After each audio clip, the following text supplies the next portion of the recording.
नमस्कार दोस्तों, मैं वीरेंद्र सिंह बघेल आज फिर एक नया विषय लेके आया हूँ। और इस देश में जो चल रहा है और जिस तरह से सवर्णों को डराने की जो कोशिश की जा रही है, चाहे वो 80 बनाम 20, 90 बनाम 10, 100 बनाम 15, इस तरह की जो भाषा बोली जा रही है।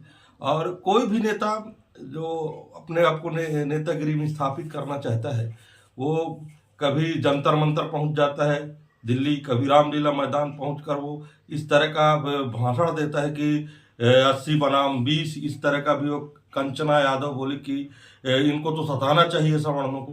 तो एक्चुअली में हम देखते हैं कि अध्ययन करते हैं कि क्या इस देश में सवर्णों की जनसंख्या कितनी है। तो मैं गूगल से और कई बुक से पढ़ा। 2011 का जब मैं सर्वे सूची निकालकर अध्ययन किया, तब मुझे लगा कि ये पूरी तरह से गलत बात है। उस 2011 जनगणना को आप देखेंगे तो जाति जनगणना को आप अध्ययन करेंगे तो उसमें देखेंगे कि जो ST SC है उनकी जनसंख्या लगभग 25% है इस देश में।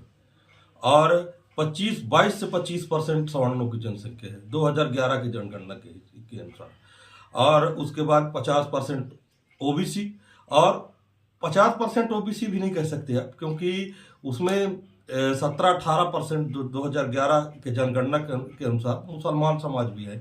तो उसमें मुसलमान समाज में आप देखेंगे कि जो 17-18% इस देश में आबादी है, उसमें 50% वो समान वर्ग में आते हैं। उनके यहाँ भी जाति का एक समीकरण है, जैसे पठान है, मुगल है, मिर्जा है, ये सब समान वर्ग की श्रेणी में आता है।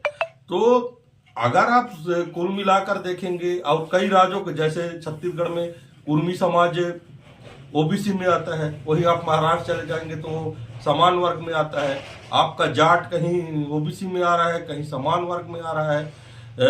कई ऐसी जातियां हैं जो समान वर्ग में आती है। तो कुल मिलाकर अगर हम अध्ययन करेंगे तो निश्चित तौर पर ये आंकड़ा 40% के पास पहुंचता है। तो जो जिस तरह से देश में एक माहौल बनाया जा रहा है और सवर्णों को अल्पसंख्यक की नज़र से देखा जा रहा है, जो मैं कहूँगा बिल्कुल गलत है। ये राजनीतिक रोटी सेकने का एक तरीका है। और जब आप देखेंगे कि आप पुराना इतिहास देखेंगे जनगणना का, 90 तक आप देखिए कि किस तरह से सवर्णों की जनसंख्या थी। और आज अगर आप 2026 में देखेंगे तो किस तरह की लोकसभा कई विधानसभाओं में किस तरह से